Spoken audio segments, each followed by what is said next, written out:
This week on the show, we have Tim Schleiger, the director of the Sports Clinic Melbourne and founder of Vic Active. During Tim's career, he has consulted to the likes of John Aloisi, Harry Kewell, Vince Grella, Luke Darcy, Josh Battle, James Pattinson, and Peter Siddle. Before we start episode 53, a quick shout out to P. Carlton, who wrote an amazing review about our podcast. He wrote, "Prepare Like a Pro is a top pod. Always look forward to the next Monday release. Very eye-opening as to how much dedication is required mentally and physically, both in season and pre-season in the AFL. Many takeaways from an educational perspective. I really appreciate the kind words, Carlton, and I want to give back to you.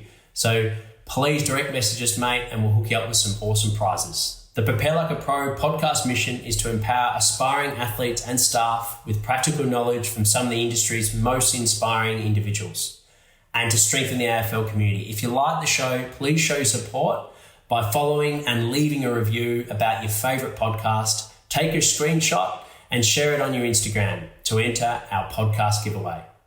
Here's a quick background on Tim. Tim has also seen success in a wide range of Olympic snow sports and a range of summer Olympic athletes. He has always been known for his ability to think outside the square and find synergy in multiple disciplinary approach.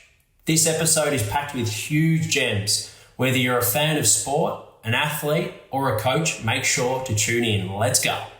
Thanks for coming on, Tim. We'll dive right into the beginning, mate. Take us through, when did you discover you had a passion for strength and conditioning, the fitness industry? I was blessed. I played soccer as a young bloke, and I, sort of worked my way through juniors. And even though I was a kid that was, had a crack and tried to do my best with what I was doing, before I know it, I was playing, top level soccer and in the NSL system, and nearly got there, but was always riddled with groin problems. And in those days, osteitis pubis was known as a hernia, a sportsman hernia, or an adductor injury or whatever else. So by the age of 22, I was done. So I retired from soccer, and felt really good about the decision, because it launched me into the career of football and conditioning athletes and so forth. So in those days, Deakin University had, and I think we talked about this, a couple of weeks ago, whereby, in the old days, in the 80s, if there was a high performance coach, in those days they were known as fitness advisors at a football club. They were David Parkin as a lecturer. We had Peter Shockman, who was the Carlton fitness advisor at the time. We also had John Kilpatrick, who was the Hawthorn high performance coach that Dermy and all those Hawthorn blokes of yesteryear would know super well. And that was really how you got your link in. There was no Cowan Institute, Cowan University, Masters, or in those days it was just like, you either really loved working with athletes, you either were an athlete. And so, yes, for me, post-football, it was one of those ones that it was like, well, post-soccer, if you want to use the right terminology, I fell in love and it saved my life. Yeah, okay, interesting. So why did you go into the conditioning side opposed to like the tactical, sort of technical side of coaching football?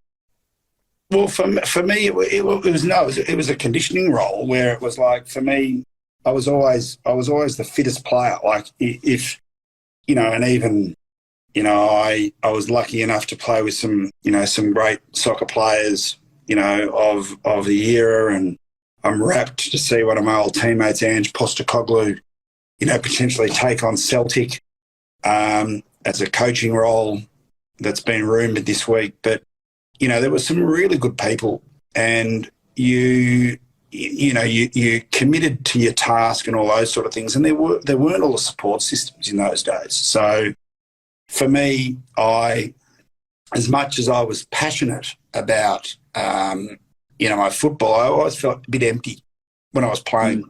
And so when I got injured, and I still remember it was a key moment for me that I've spoken with him post, the surgeon at the time, Adrian Polglaze, who operated on Matty Francis, myself, Stewie Edwards and Stuart Lowe. And it was in those days was what was now we know as OP and how we go about it. It was the sportsman's hernia. So I had surgery, and I remember him saying, he said, "Oh, mate, your posterior wall is like tissue paper."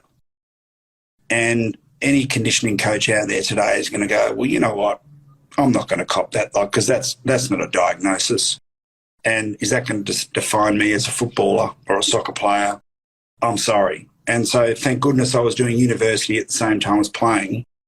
And so for me, it was a really easy decision for me to go from footballer to a 22-year-old man that said, "You know what, I'm going to completely dive in to my path, and I'm committed to challenge every lecturer, challenge every person that I come across to find a better way to look after athletes." And here we are. That was 1995. And so here we are 26 years later, and I reckon I've learned a thing or two. And I remember you saying in our earlier chat, like you said a couple of weeks ago, there was that injury kept popping up for you, and the protocol to follow just wasn't working, and you sort of had to find your own way around that. So, well, there was no. Sounds like that was the beauty of the old days. It was like, I still remember have an operation and then do 1,000 sit-ups. And so can you imagine with type surgery and pre those days of just saying, yeah, well, no worries. Like, let's go and engage a axial compression activity with loaded flexion and bear down on the inguinal wall further. And but that was it. And so thank goodness, that guys like you have bought podcasts and everything else to hear stories about how and why the athletes have such a better journey now. And thank goodness are so looked after. Yeah, so that support. I mean, it's so hard to get to your full potential and have a long career, successful career without a team of support around you, isn't it? Yeah, 100%. And when you started doing that degree and learning, and how did you get a support network around your own development from the coaching point of view when you started that journey? Well, I think it's interesting for me because I ended up being a bit allergic to the round ball game. So for a long time, I was like, as much as I'd invested my life in becoming an NSL soccer player, and I'd come through the soccer ranks with, the state teams with Kevin Muscat and all these guys. And as much as it was fantastic. But for me, I had to, once I got injured, I really need to, it was nearly like a knee-jerk reaction where I had to move away just to find who I was. And it's a funny question that, you ask, where I ask of a lot of my rehabilitation athletes still today about you've got to find a way to define yourself differently. So me as a footballer or soccer player had to then find a way to redefine themselves. And I remember as a 22-year-old, that was a huge task. But, when you get older and, you see it's not that big a task, but at the same time, unless you create the right people around, if you like the right pillows or cushions around people when they work out that their story doesn't work out or does, you've got to help them find their path. So for me, once I'd worked that out, I'd done my university, I'd launched into, in the 90s, quite controversial stuff. I'd always been into martial arts and boxing and kickboxing and meditation and traditional Chinese medicine. I studied a couple of years of diagnosis, which, I remember being called a hippie and all sorts of things in those days. But it's funny when you press.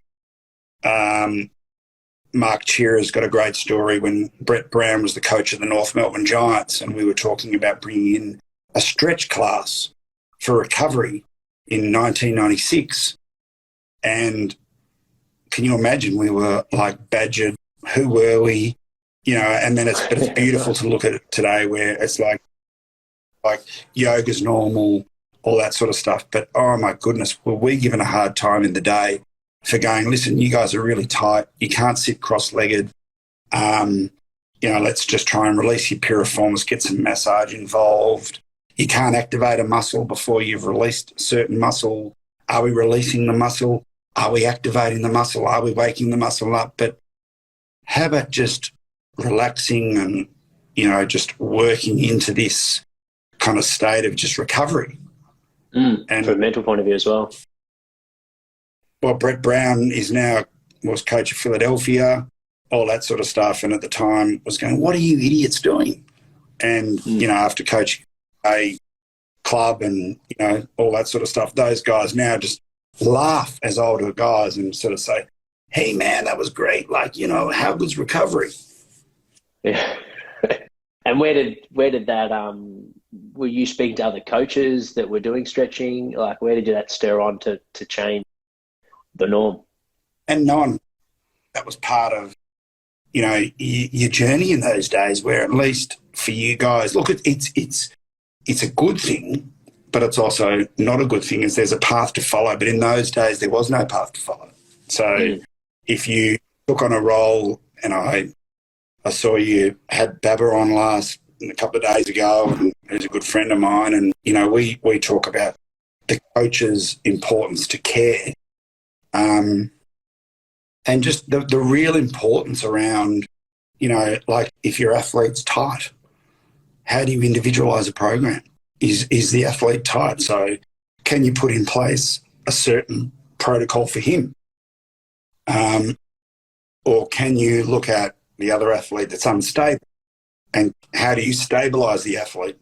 And one of my favourite sayings I use all the time, and I remember using with Chris Judd, when he came over from West Coast to Carlton, and we talked a bit about, I saw him once and paired him off with some colleagues, and I remember it was all about you can't fire a cannon from a canoe. So if you're not stable, you're not strong. And if you're not strong and you're not stable, you can't change direction.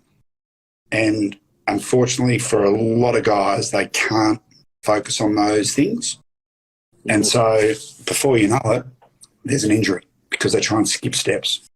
And for the developing footballers listening that are thinking, geez, I want to prevent myself from these groin injuries, what are some of the important things or takeaway messages that they should start doing?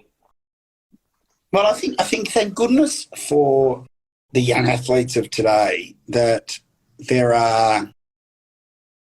there's some really good stuff out there, and the likelihood of them being overprescribed is probably the biggest issue. So, I think the big thing is for the athlete is if you peel it back and go, every athlete has an individual story, Jack. So it's like, so what's brought you to this stage? So Jack, how do you feel about, you've been doing this and you've talked to all these amazing people?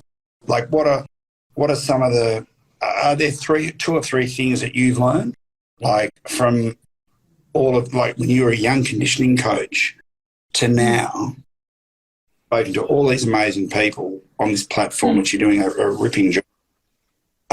Is there one or two things for you that really stand out?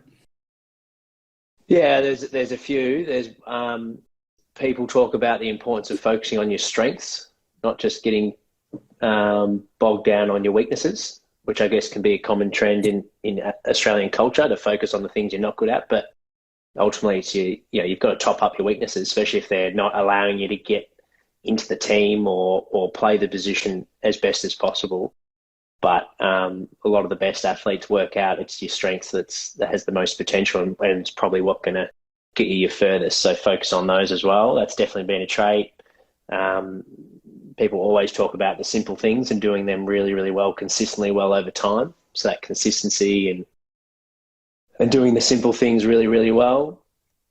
And I'd say that the human side, that's probably been the third one that a lot of the guests will talk about, finding that connection, dealing with the person first before the athlete, like you talk about having identity outside of your sport or whatever your purpose is, having something outside of that, whether it be a hobby, and being a well-rounded human.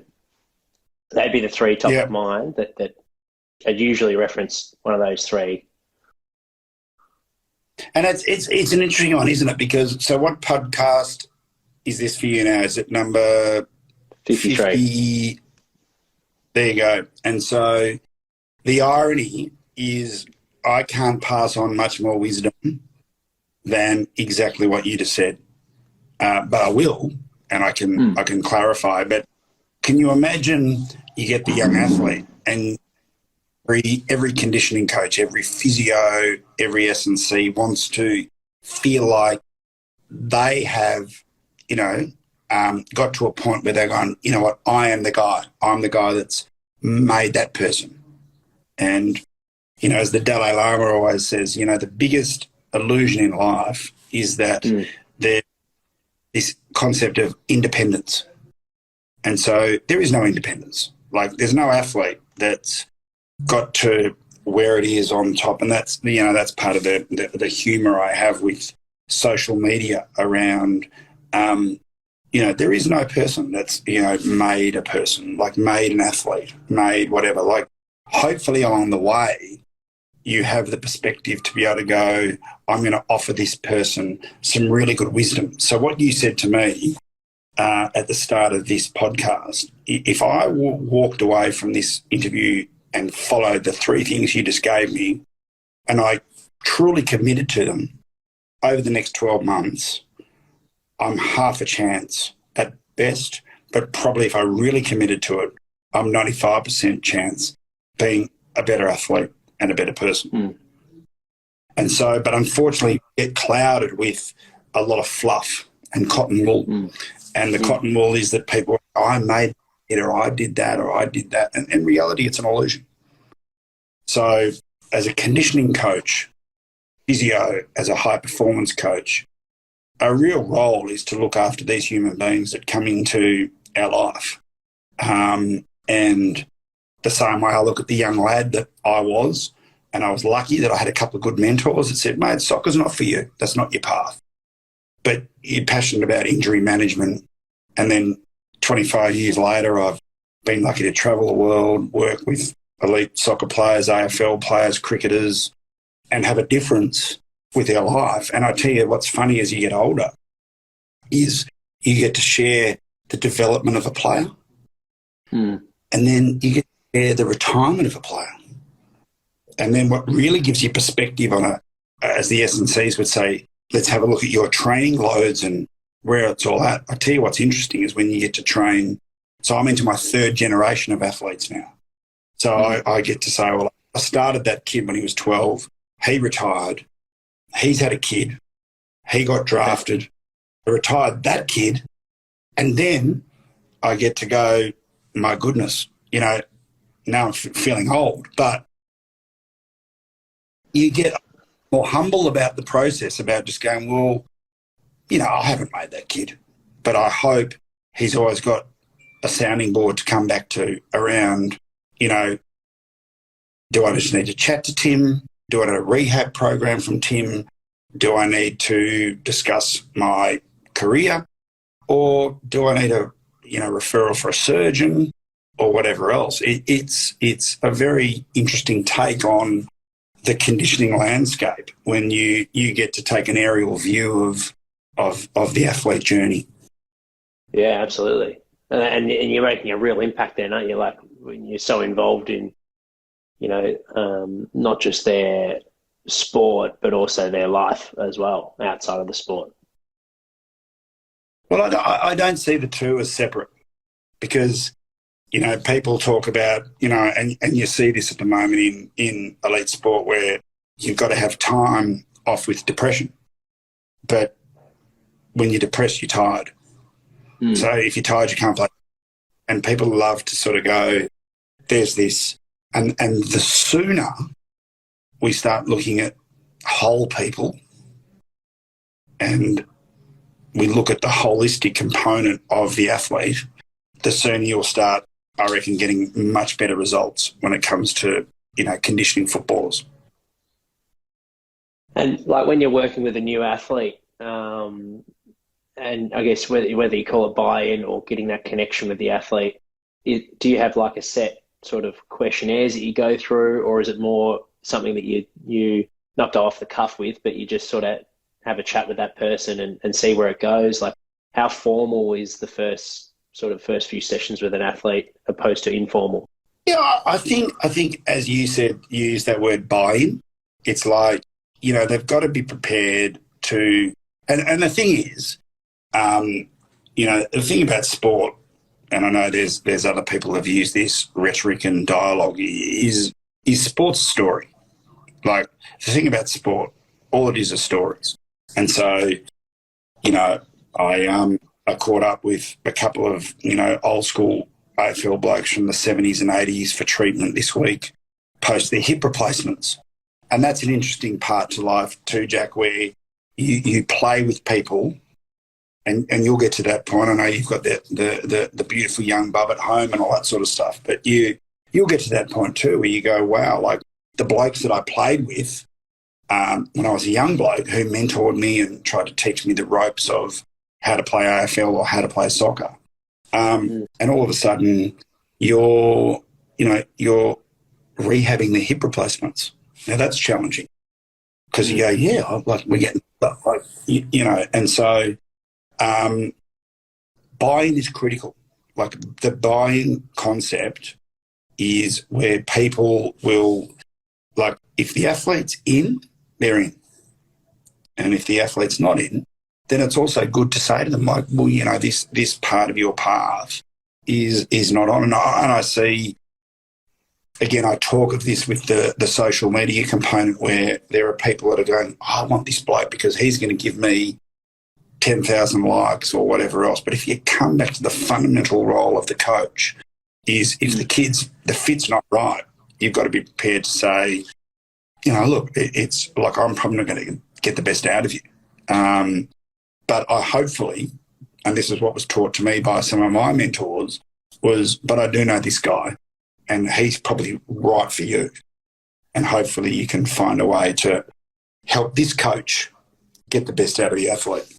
But you've got to get the buy-in because connection and, what it is. And I believe in your philosophy.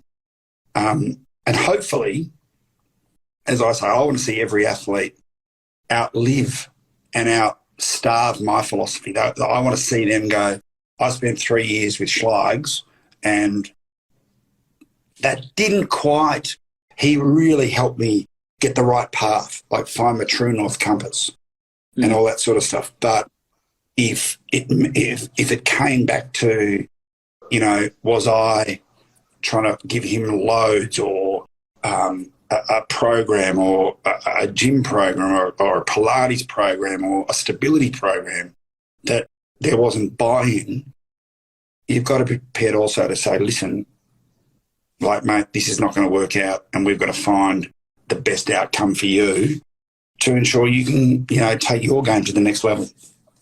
Yeah. Yeah, I love that. So the whole, I mean, it sounds simple, but the whole focus is all about bettering that person that's in front of you the whole time. And if it's not congruent at that moment, they might come back. Like, have you had clients that have come back after that referral? Or have I got, or is that stories?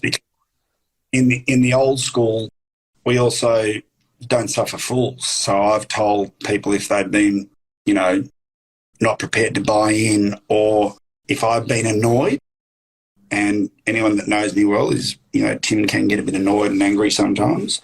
But if I feel there are moments in their, like pivotal moments in their career, at the time where they have a moment to go from, Australia to European football to then go to the next level, or an AFL guy that, you know, chooses the wrong program because they go, well,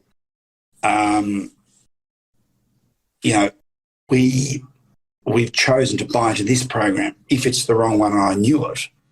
But, you know, as I'm getting older, I'm also becoming not softer, but just more prepared to go, that's their path. And in the old days, their cage, and I still rattle cages if I think it's going to be worthwhile to fix a situation. But at the same time, the athlete also needs to have the relevant buy-in to go, well, because at the end of the day, as I talk about with John Aloisi, you know, and it's one of my favourite sporting stories is, you know, those that think back to that famous night, you know, where the penalties, the Uruguay, you know, there was one bloke that said, I want to take the 5th penalty. Everyone's going, I don't want to take a penalty. This is too stressful. Like, you know, we're going to qualify for a World Cup. And there was one bloke that said, I'm going to take the penalty, the 5th one that qualifies us for a World Cup. And where's the disbelief there? Yeah. To put that into an AFL perspective, like where is, I'm lining up for goal and I'm going to miss from here. Like there's history here, there's all that stuff. First World Cup since 1974, I'm taking the penalty. Knew which corner he's going to put it in. And so there are people with that firm belief that go, whatever you say to me, they'll have their mentors and their people that will guide them, and they'll create a team around them, which I think that was something when I listened to your podcast the other day that Baba talks about really well is the team around the athlete. And that's a great example.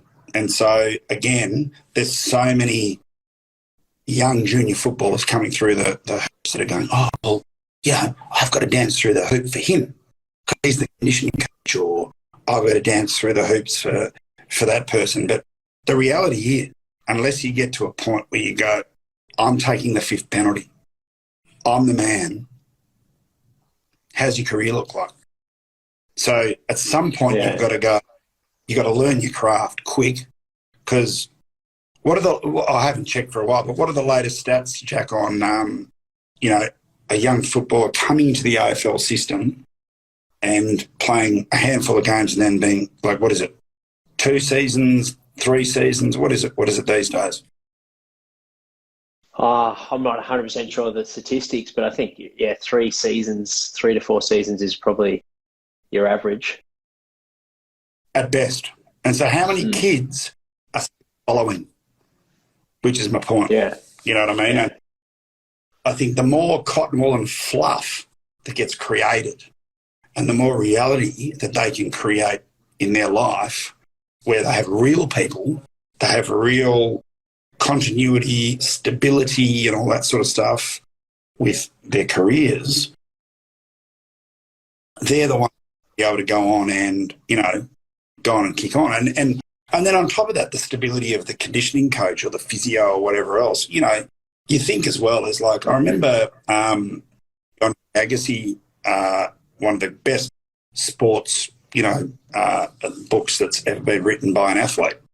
And he talked about, you know, what he did with being able to go from his self-destructive past and the trauma. And I remember there was a study a long time ago in tennis which talked about if you had a overbearing parent, that you probably had an 80% likelihood of being an elite athlete or a top tennis player.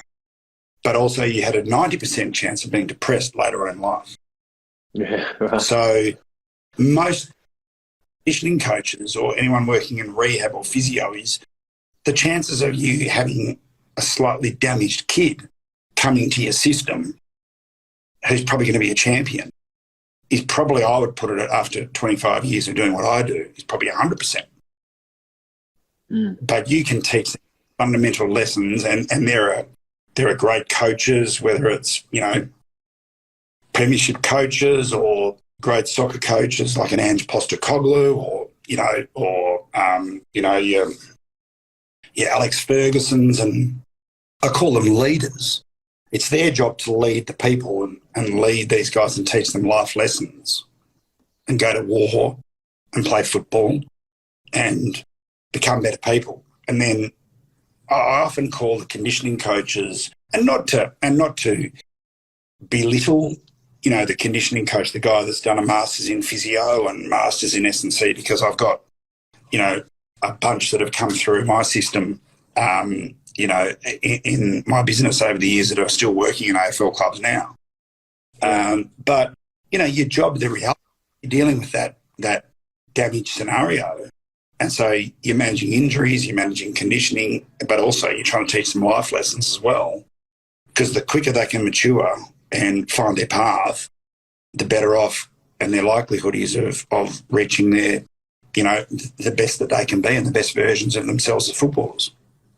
Yeah.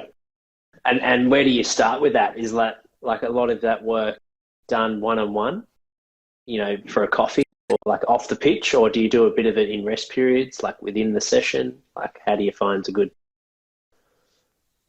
Well, I think that's a very S&C approach, which, where you have, okay, and, let's call footballer B at the moment who's in trouble. He's done something wrong in his life. Like, how do we, as conditioning coaches, say to the athlete, that's okay, mate. I had you for a rest period this week. I was going to downplay your loads because the computer says we need to drop your loads off, etc. But could you possibly have had your meltdown psychologically next week? Because that was in line with the program. Like, at the end of the day, we're not training robots. We're training human beings. And so that's part of my big path with all coaches, of all conditioning coaches, all physios, is there needs to be an understanding that you got a bunch of individuals. And, if there's ever been a challenge for a business, whether it's the NRL, the AFL, the A-League right now, is understanding, oh, Jesus, like, how the hell are we trying to manage these guys? And you know better than most. Like at the moment, there are clubs that are currently moved into a temporary, it's not a hub, it's we just got to get out of Victoria at the moment. But there are also support staff that are there for the boys and there for the girls and there for the athlete. But they've also got commitments at home and they're in a soft cap and they're not earning money and all that sort of stuff. So I'd also take my hat off and say kudos to those people that are prepared to commit to the athlete. So there's a human story, you know what I mean? And so we can't we're not training robots. And I think a lot of S&Cs, if I had one thing I'd like to preach to every S&C I've worked with who's done their masters and all that sort of stuff, and I've had heaps, is just to understand you're not training a robot, and there's not one program that you can go, that's the one that's best for full forwards.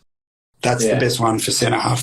Unless you get to understand people, unless you get to understand the athlete, it's very difficult to ultimately get the best out of them. And so that's the irony when you get into a football club and you're an S&C or a high performance coach, and you've gone, well, I've got this amount of information and I've got 42 guys to look after, and so I need to create a program it's the best. And I use this analogy a lot. I call it the Austrian ski team analogy. And so, lots of mountains. I worked a lot in winter sport. And so Austria is in the benefit of, the reality is the top 10 guys who ski in Austria will probably end up making probably a podium at the Winter Olympics. So they have 200 of the best athletes they have who ski, and they take them to the top of the biggest mountain and they say, whoever gets to the bottom first goes to the Olympics. So the reality is there's going to be broken legs, trauma, a death, whatever else. And if you speak to Europeans, they're much more harsh than, Aussies. When, is that okay? Yeah, he died. Yeah, he died. He died. He did not make it to the bottom, but this guy was good. He was the best skier. He goes to the Olympics. Like it's a different culture. Like you couldn't imagine doing that at North Melbourne or Collingwood or Hawthorn. But the reality is that guy Olympics. And if they lose a couple along the way because their talent pool is so invested into what they do, well, of course they're going to do well. You know what I mean? So we can't do that with AFL because our talent pool is not so rich. We can't do that with any of our athletes, whether they're 400-metre runners. You speak to, I think you've had John, Quiddy on, you've had Bubba, like you've had some people that have worked in a lot of international sports as well. And we don't have the talent. Like, we're flat out, producing anything these days.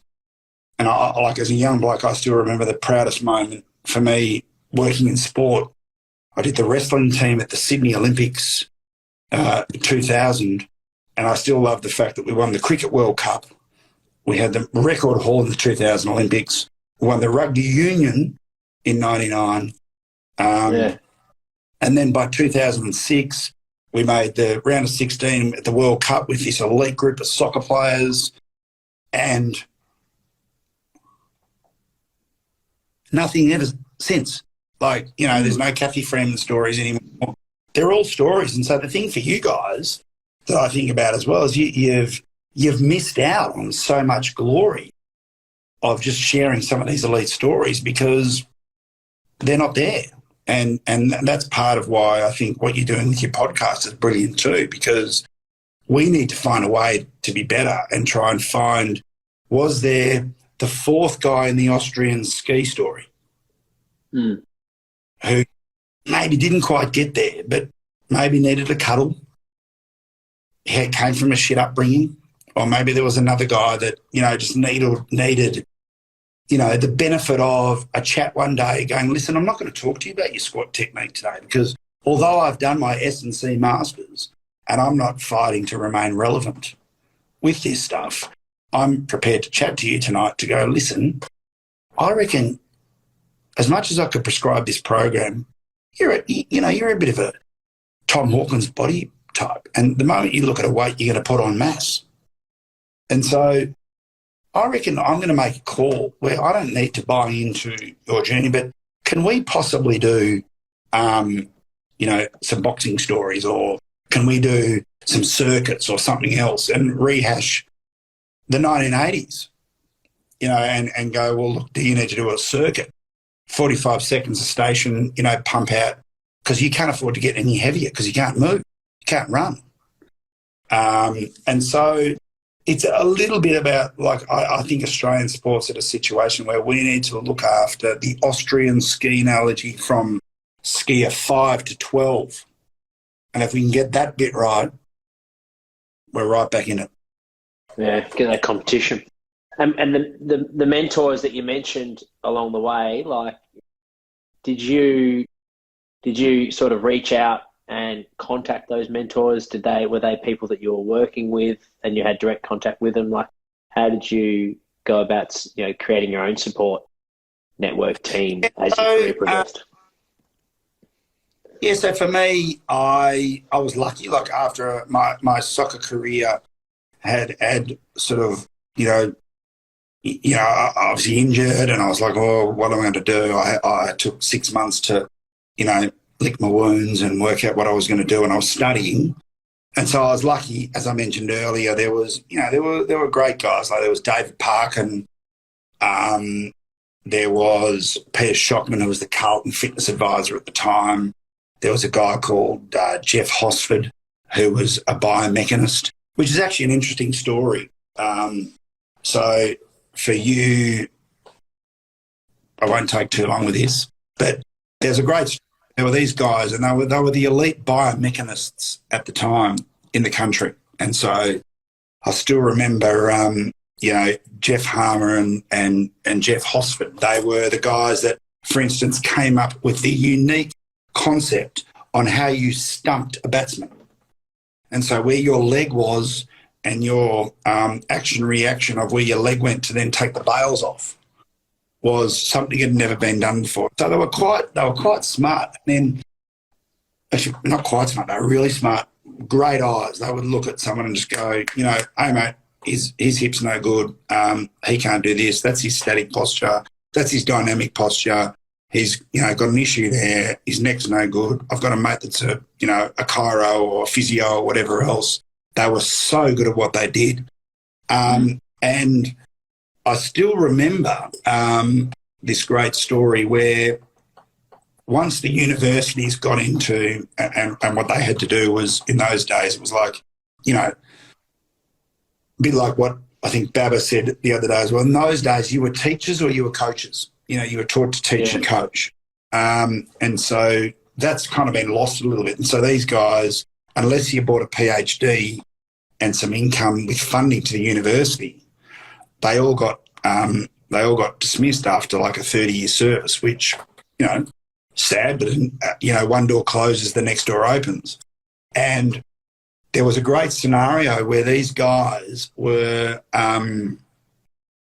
there was a case whereby there was a homicide, what we now know as not Law and Order, SVU, but, the other one whereby, they used to have the lines and the radars and all that stuff. So because they were biomechanists, they ended up getting called in as the expert witnesses to define whether or not in this homicide case that it was possible that this bullet could have travelled through the wall and killed this particular person.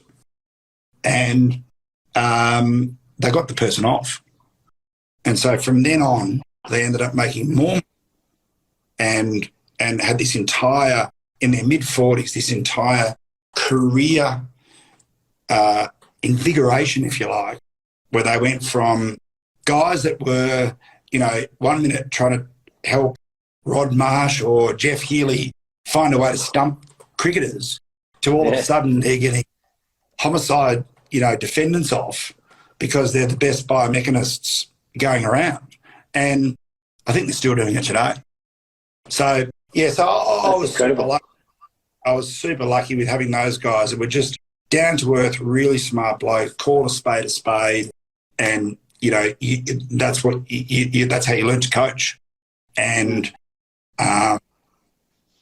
then the other part was, because I'd always been into my martial arts and my, the other side to it and my meditation and all that stuff back in the day. I was lucky I had a really amazing human being that crossed my path when I was in my early 20s who was a bloke who sadly is not with us anymore, but was a Chinese doctor. He played NHL ice hockey. It was the toughest bloke I ever met, would have dropped any AFL bloke on the floor and looked after 1 million AFL footballers with his acupuncture way before dry needling was even invented. But his approach, again, he taught me. I still remember I used to go to university, I'd do some training, and then I'd spend, as much time that I could with him at the clinic, his clinic. And so I would spend 1 million times. So, we used to say Shane Crawford to be down there in the day, and Anthony Condon, a heap of Hawks players. I had a lot of Richmond players, Michael Gale, Benny's brother. There was a heap of them back there that we used to feed in even in the 90s. And it was the beginning kind of also of what we talked about before, going, the club can give me this, but if I'm an athlete and I need to work out what I need to do as an athlete to, be the best I can be, I've also got to be prepared to tell a few people to fuck off along the way as well and just go, look, you're buying into me because you want this and this, but you've got to be prepared to go, well, I'm here because I know what works for me. Yeah. Yeah, so create your own. I mean, that was something that Barbara mentioned. He reckons the future of the industry is going down that American model where you sort of do create your own team in the off season, like the American athletes do, and have your own guys that you trust and have bought into to develop you. I mean, that was something you mentioned you did with the soccer players, yeah, in the off-season reconditioning in camps in Dubai. It's a very different world because, so I've worked heaps with, Paul Connors, had Pickers in here today. I looked after Craig Kelly and, TLA and ESP, and, my business has been going as long as those guys have. So, I've worked in line with bringing a lot of AFL boys through the system from, and I know there's a lot of guys that would go, well, here's my Facebook I've worked with this guy and whatever else. But, for me, we try and do the best about an authentic, real buy-in with the kids. And if they buy in, you see them through. But, I've always said, whether it's in sport or in business, you want to try and get a long-term relationship. And, Craig Kelly and I used to call it the One of Us Club, where you go, if I flick you a referral, it's probably because he's a really good bloke and, he's got a certain set of values. And so therefore, when you said to me before, what's your buy-in on the screen? By the time I've got someone in my door, there's a fair chance that they're 14. They've been vetted already, if you like. And then there are some where, with some of the soccer boys in the last 5 or 6 years that have, haven't gone on to kick on. They've actually, I've got agents in Europe that have said, I wouldn't have referred them to you, mate, because you wouldn't have got on. You would have told them they're not prepared to work. They're not prepared to do this. They don't understand what's involved and what's engaged. And therefore, you'll kick ass. And not still in a loving way, but just say, mate, I've got to clip you. I can't cuddle you. And you're not going to get anywhere with your work rate. Because there's a lot of young fellas coming through that go, you've got great potential. And there are kids that have bought the next 10 years of their career off, I've got great potential. But what's potential? You're an S&C coach, Jack. You could be anything. You're doing the podcast. You're really making a difference. But, you've got potential.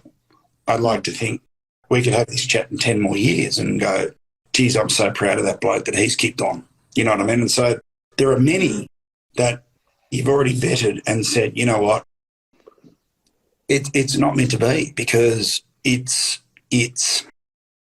they're not prepared to buy in and do what they're meant to do. And I think that's one of the things, for instance, with Baba, that, or certain people in your network as well. By the time I present an athlete to Baba, everything's picked up within 2 seconds. And he goes, this is so easy, but it's because what I've done in the gym and what I've prepared with an ethos and a philosophy. He goes, this is so easy. And then if I ring, if somebody up a parent of, one of my kids and says, oh, can I see Baba? Oh, yeah, well, I might send them to, Baba's done a lot of work with one of my old teammates' brothers, Paul Trimble. He's a great NSL player, amazing soccer player. He's been ahead of football at Melbourne Victory for a long time. But Dom, he's done a lot of Pilates. You've probably come across him, Jack, where he's been at Hawthorn. He's been at, the Saints. And he's worked with Baba really closely to try and learn a lot of that sort of stuff. So he'll often work with a lot of the, the juniors and the setup, trying to get kids the right technique and the right efficiency. It's fascinating to watch, the headspace around the buy-in around even for the kids at that age. Going, well, that was a fun activity. But 20 years ago, mate, it was like, this is a really good opportunity to make yourself 5% better than everyone else. But alas, parenting also is around a lot of that stuff, which again, now I'm a parent, I get it. You want to give your kids the best opportunity. But there's also a component where you go, there's elite coaching and there's sub-elite coaching. Do you want to turn up with a mate and be active and get off this stuff and not game? Have you really bought into being the best you can be? Yeah. And do you think that's that comes down to it, like the drive and what you're talking about and seeing things through and working hard. If someone's not doing that, is that coming from a place of maybe it's just not for them? They haven't found, like, in their journey that they haven't found their task, whether it might not be being an athlete, but it is being a coach, or it might not be being a coach, it's being an accountant, or whatever it is. Is it just a matter of finding your thing in your journey? And is that the discovery of? I'd take it the one step further. Is like, as soon as you can work that out, it also, like, sports saves people. Yeah. So, you played footy obviously as an 18 to 22-year-old, didn't you? Yeah, exactly. I think I stopped about 21. And what stage did you realise that, you weren't going to be a superstar and the dream was over? Oh, to be fair, I mean, cricket was my dream. Football was something that I just played with mates. Cricket, probably, I think year 12 probably 16, 17 was when I realised I need to start focusing on some other things. And the dream of playing for cricket for Australia had shifted. Yeah, but I'm sure you continually got torn to get back and have a cricket game and play with your mates. And, one thing I worked with Peter Siddle, super close for 12, 13 years. Paddo and a lot of the Vic boys, John Hastings. Like, probably if I had to make a call, I've said this on record numerous times, that probably that Victorian team era were probably the best blokes I've ever dealt with in sport. Like, some of the guys I've dealt with were, not prima donnas, but, some were super. Even me with my vetting system, some of them are pretty difficult to deal with.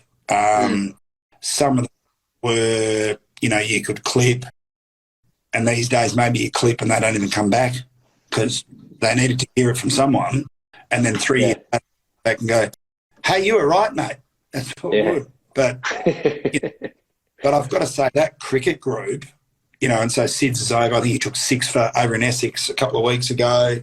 Like, I will still be in contact with Sid's probably at least once a month.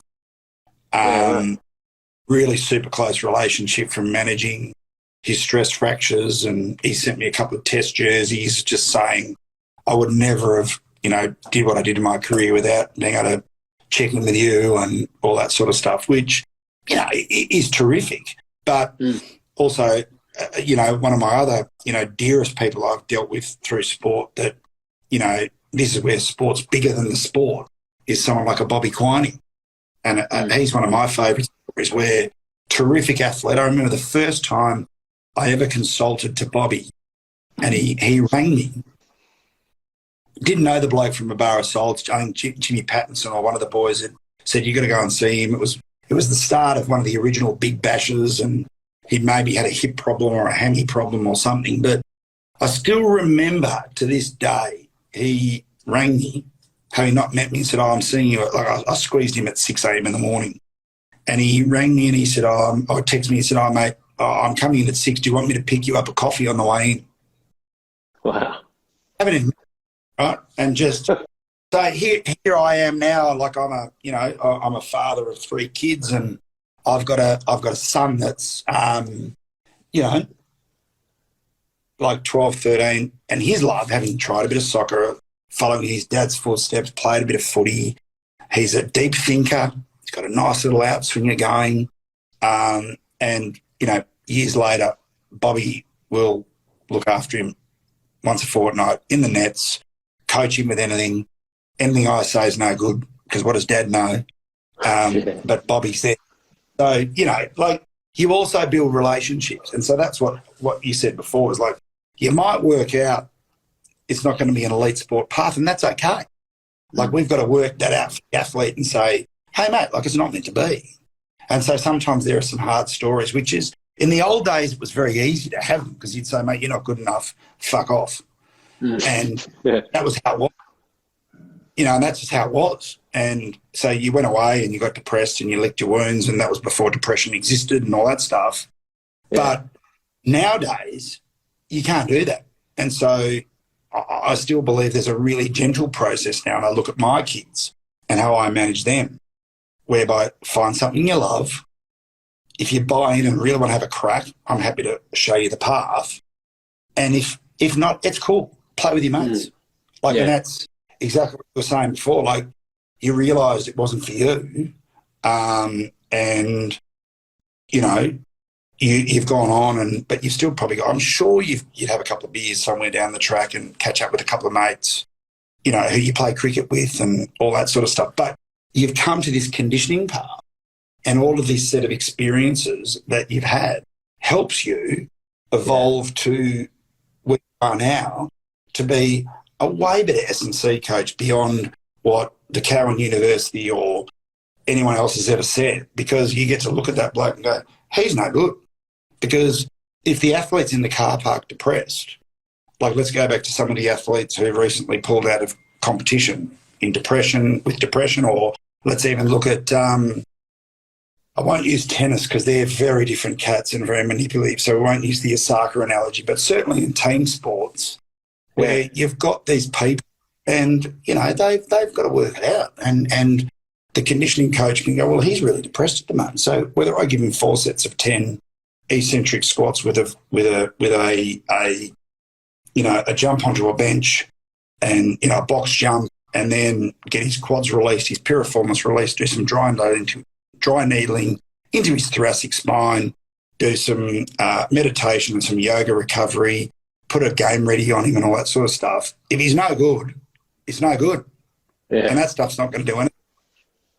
But again, because you've had that experience, when you're coming through as a conditioning coach, that also helps you build an understanding and a kinship with these young athletes to actually better condition them, because it's not just about 4 sets of 10 squats, how much can you bench, etc. And then that's before you talk about biomechanics, movement patterns. Are you fluid? Are you stable? Are you stiff? Do you do yoga? Etc. Like, it's so in depth. It's a minefield, but that's the joy of it. Yeah, that's the fun of it. Absolutely. Oh, well, thank you so much, mate, for jumping on. Well, we've, I've gone just through some deep topics. And Rowan McNamee. Rowan McNamee joined. Oh, yes. Yep. Yeah, he's on. He's listening a right great now. mate of mine. So do you know who he is, Jeff? What Paul was that, McNamee? sorry? Paul McNamee? No. Do you know who Paul McNamee? So Paul was won a number of Wimbledon doubles titles. Oh, So, like, super elite tennis player. He was the CEO. He ran the Australian Open for years. He now runs a lot of tournaments in Europe. And his son Rowan's a ripping lad. And so he was a young man that we've treated in the clinic for a long time.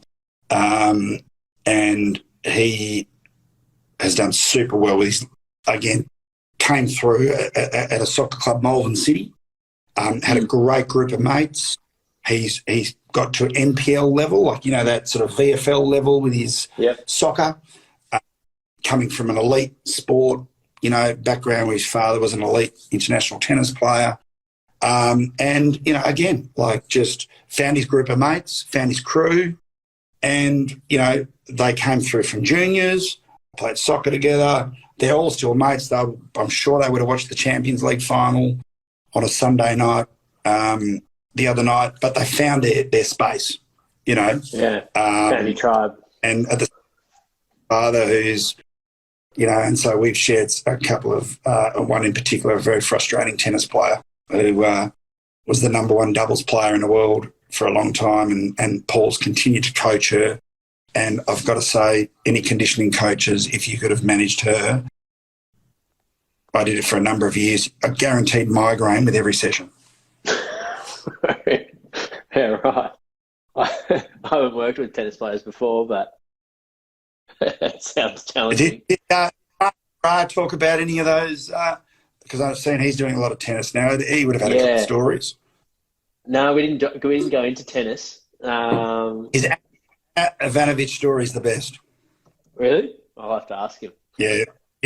I'll leave you to ask him that story because I've known Mark for a long time, and that was just a classic tennis example. Yeah, okay. Like, you watch tennis, everyone knows that, like, you know, there's a coach and there's a player, and they all get sacked and rotate because there's only so many coaches, so many players, and they're all because they're you know, they're on their own, they're touring, and they're pretty hard work. They're a bit mental, and so the mental health stuff is quite something. And so, you know, it's just very hard. If you're a conditioning coach whereby like a conditioning coach, a high performance coach, a physio, an S&C, if you do any of that stuff and you're working in that space, like you're trying to hold on to the job at best of time, you're still trying to manage the athlete, not take sides, etc. But when you're one-on-one with an athlete and living every day, it's hard. It's a very different. And it's an interesting situation, I imagine, because it's their call. Like, they can fire anyone. Is that how they're the boss? Yeah. Yeah. I lost today. See you, Jack. Yeah. See you, mate. Your fault. I'd moved to Europe or whatever. Like, ta-da. You know, all that stuff, which is what happened to Mark. So I'll leave him to tell you that story with Anna Ivanovic. But, like, it's a very different beast. Yeah. Yeah, I can imagine. Well, we'll leave that one for another time. That could be a whole other topic by the sounds of it. Maybe off air. Absolutely. So, mate, yeah, look, so do you work with any physios or? At the moment, yeah, absolutely. Yeah, definitely. Yeah, so that was probably my main point as well, is, you know, was just that conversation around physios and S&Cs, and just always remembering that, you know, your physio's role normally is to be a bit conservative, and then the S&C's job is to try and push it a bit, and the performance coach. So in life, it's a natural struggle. It's good. You know, so many people don't like, don't do well with conflict and whatever else. But I think that's a really healthy relationship that, you know, as an S&C or a performance coach, and I see them coming through, have gone, you know, find a physio that you like, he's got a bit about him, like he wants to get players back a bit quicker, want to try and push the boundary. But the S&C might go, I want to get him back here, but he's still the one that's prepared to fight and drag, going, he can't come back yet. And then maybe there's an orthopaedic surgeon in well that you can trust that says, well, listen, whatever you do your thing, that's fine, but he can't be back until 8 weeks or 9 weeks, because that's just the natural healing protocols that needs to go on. And you can throw in eccentric loading, isometrics, whatever else, but that nature just has to run its course. Mm. Yeah, so having that strong team, which in, you know, sport, a lot of sporting clubs, elite clubs, it's there, but in the private sector, it sounds like that's something that you've created at your clinic, where there is the different professionals. And look, we're really lucky. We're lucky that I'm wrapped that a kid that I looked after when he's 14, and then he's playing football in Europe, and then he can ring me at 26 years of age and go, my groin's no good, and over there's no AFL setup. It's like, oh, you're injured, fuck off. Mm. You know, by someone else. And so he needs to look after himself. So then he can call me and go, I need to come back to Australia. What can I do? So I can try and get some scans over there, set up a surgeon in Australia.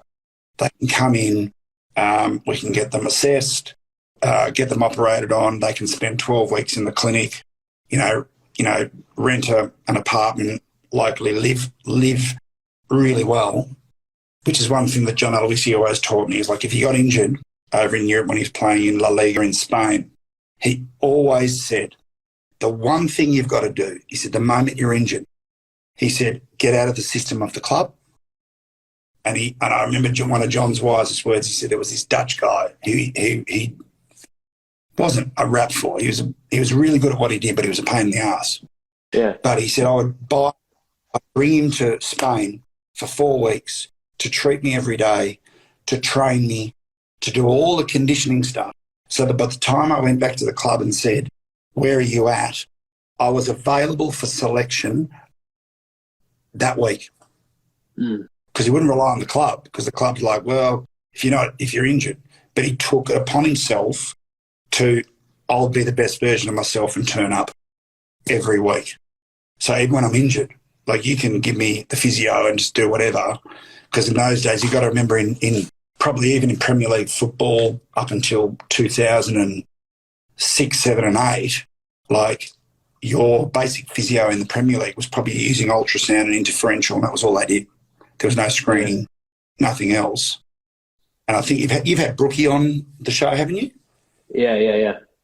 And just like last week. They've got some great around, all that sort of stuff. And Brookie's got that great story where he followed a particular player to Brazil. But it was just like, that was the mentality around, what you had to do to be available every week for selection, because, and that's one of my parting comments is, and Juddy was a good one for it too, was like, my job is to present, and in my career, if I've committed to the football path, is do everything I can, many games as I possibly can, and leave no stone unturned to make myself available to play as many games as I possibly can. And that's the commitment of every one of those champions, that whether it's been an Akamana, Sakuni, a Juddy, an Aloisi, a Darcy, a Harry Kewell, a Grella, a Bresciano, like I said, 1 million of them. And there's a very specific mentality around those players about, my job is, this is my career, and I'll do whatever I do, and I don't care less about what I need to do, or if I piss someone off or whatever else, to be prepared to commit to the process of being the best version of myself and presenting to play football every week. And, I say that to a lot of young kids now. It's not quite the same. Occasionally get one or two, but there's a lot of stuff about the hunger index and all the other stuff that has shifted. There's still some beauties coming through, but it's quite different, certainly in international sport. Yeah. Yeah, and do you think that's a little bit just with our environment's different now, the way that we're growing up, in that drive is a little bit different? Yeah.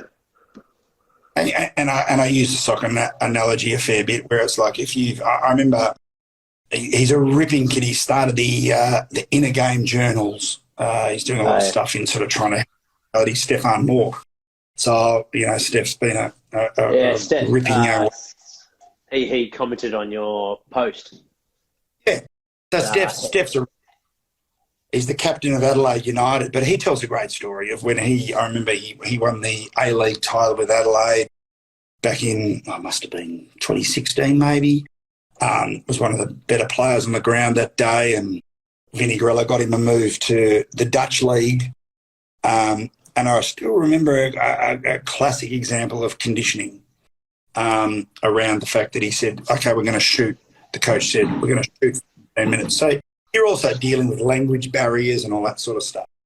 And so Steph went to line up with a soccer ball like a junior footballer to say, well, okay, I'm going to line up and I'm going to shoot for goal. And all of a sudden there's 4 African kids that are playing for the contract whereby they're feeding the whole village.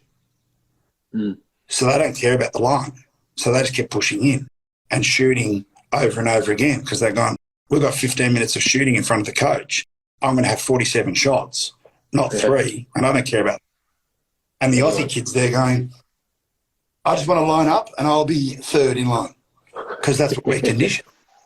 And that's fine and that's cool, but it's just also, that's the hunger index, around then when we look at international sport and go, and it's not meaning like Steph, I'm sure Steph's going to get another move overseas before, this happens, before his career ends. And I'm sure he'll go overseas and he'll do super well, but he's probably going to go over as a 26-year-old, very different to what he did as a 20-year-old, just around that experience. And I've done that on millions of occasions where we've sent players to Europe in football, or Sids has been great with a lot of it because he loves his sport and loves all that stuff. So he'll often chat. I've got them all involved with, a lot of the soccer boys, and he'll always text them and see how they're going when they're overseas, and because it's such a gypsy nomadic life. And there's a certain mentality, again, that can handle that. And then there's another mentality that can't. Mm. Yeah. Yeah, it's interesting.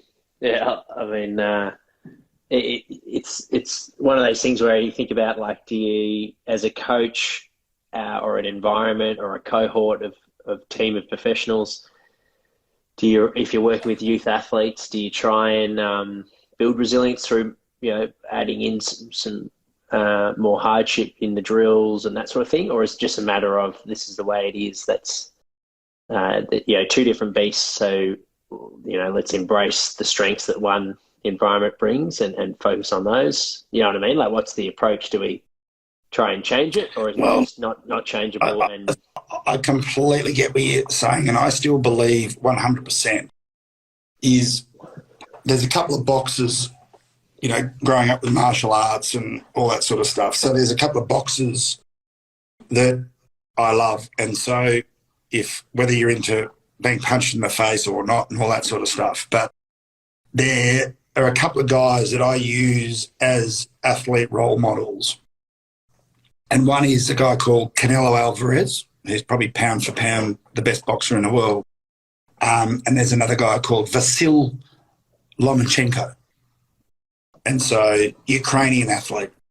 And so for you, if there's anyone online that doesn't know about these guys, whether you're into boxing or not, just Google them and then Google their training and Google some of the things they go through. And this is what I preach to all my junior athletes coming through, which is why, on the relationships that I have across sport, is every athlete at some point is going to get tested. And so our role, getting people fit, should be pretty easy, because if you buy into a program and you get your loadings right and all that sort of stuff, it's actually not that hard to get someone fit. You know what I mean? If there's buy-in. Like if you're a personal trainer out there and, someone doesn't really want to lose weight, but they're turning up 3 times a week and they weigh 150 kilos and there's no buy-in, you're not going to get anywhere. No. But if you've got an athlete, and I say this to conditioning coaches, if you've got the blessing of having a young kid at 12, 13, 14 who says, I want to train with you, don't worry about your results. And again, as I said to you earlier, when you've had the blessing of, retiring people, developing people and done that over multiple generations, you don't panic in any situation. And even as a businessman these days, I've, been through different things over business trauma over the last couple of years, and gyms and lockdowns, which we talked about. But, you don't panic. And so the thing with your junior athletes that you must do is you've got to make them technically sound. Because all elite sport is a game of being technically sound. So if you're a shit kick, at some point, you'll get picked off.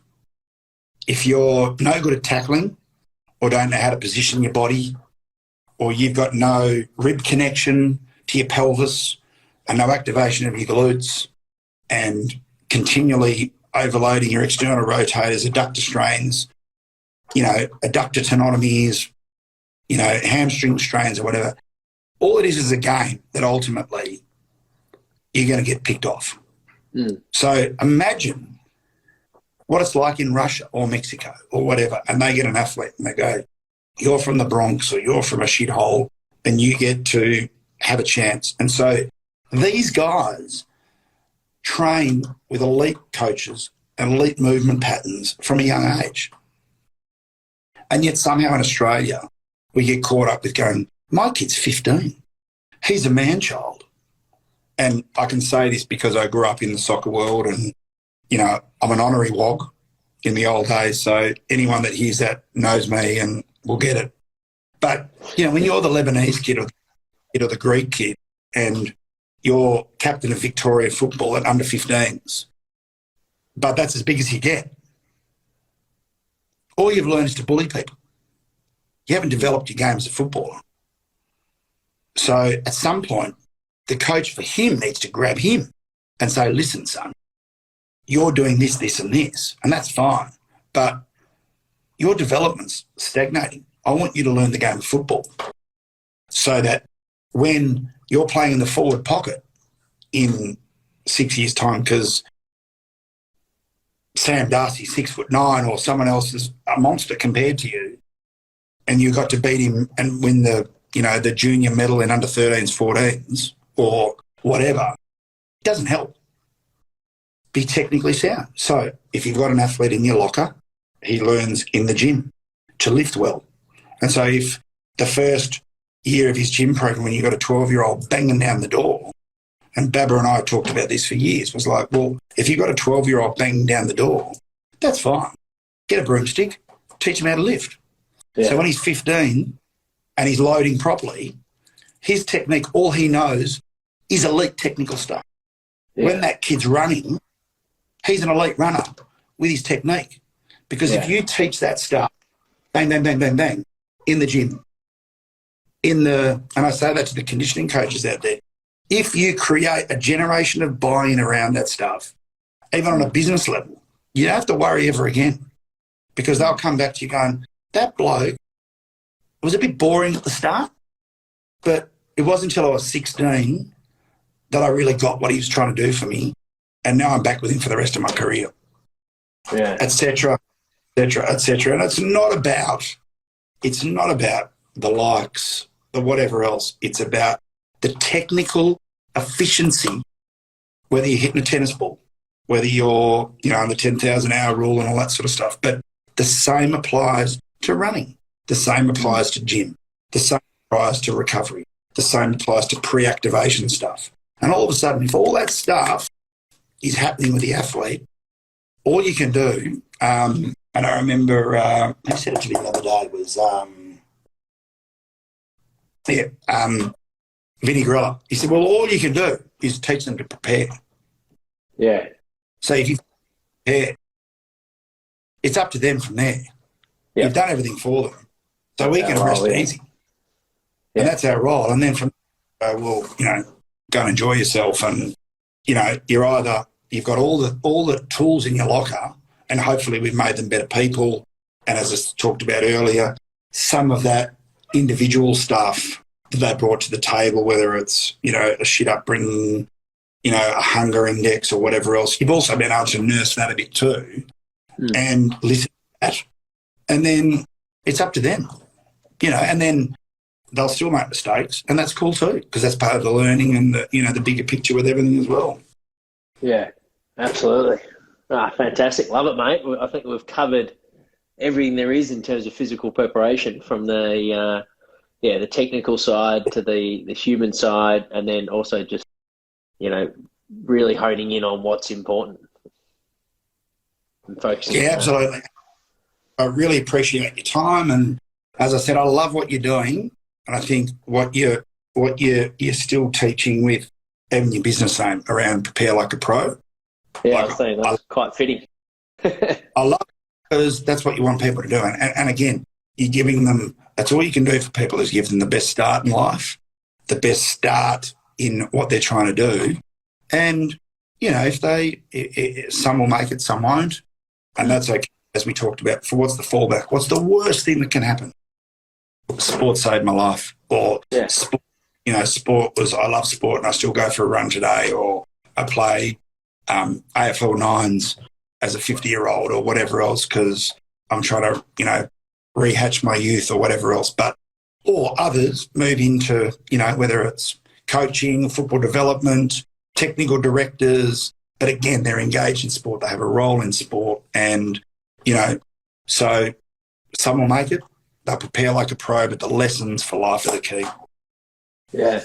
Awesome, mate. Thank you so much for your time, and I'm looking forward to this lockdown being done, mate, and and catching up in person. And I know we didn't go into it, but all the work you're doing for the industry to open up gyms and what you did last year and what you continue to do now is inspirational, mate. So on behalf of all the gym fitness industry, thank you as well for everything you're doing. Perfect. Thanks, Jack. Look forward to catching up for a coffee in the next couple of weeks. And thanks, listeners, for taking the time, guys. Really appreciate it. Awesome. Thanks, Tim. Thanks for Cheers, tuning in, guys. And make sure if you didn't catch the whole start of the episode, guys, it is on our IGTV. So you can tune in and watch the episode there from the very beginning, which I definitely recommend. This was one of our best episodes. So tune in from the start and watch the whole. I think we've been going for well over an hour now. So there's heaps of jam-packed gems to write down, get the journal out. Tim provided heaps of value there for developing footballers, but also staff. And for those that are interested, if you want a lockdown program, all you need to do is subscribe to our newsletter and you'll get a free lockdown program for those looking for a bit of direction during this tough time. Cheers, guys. Till next time.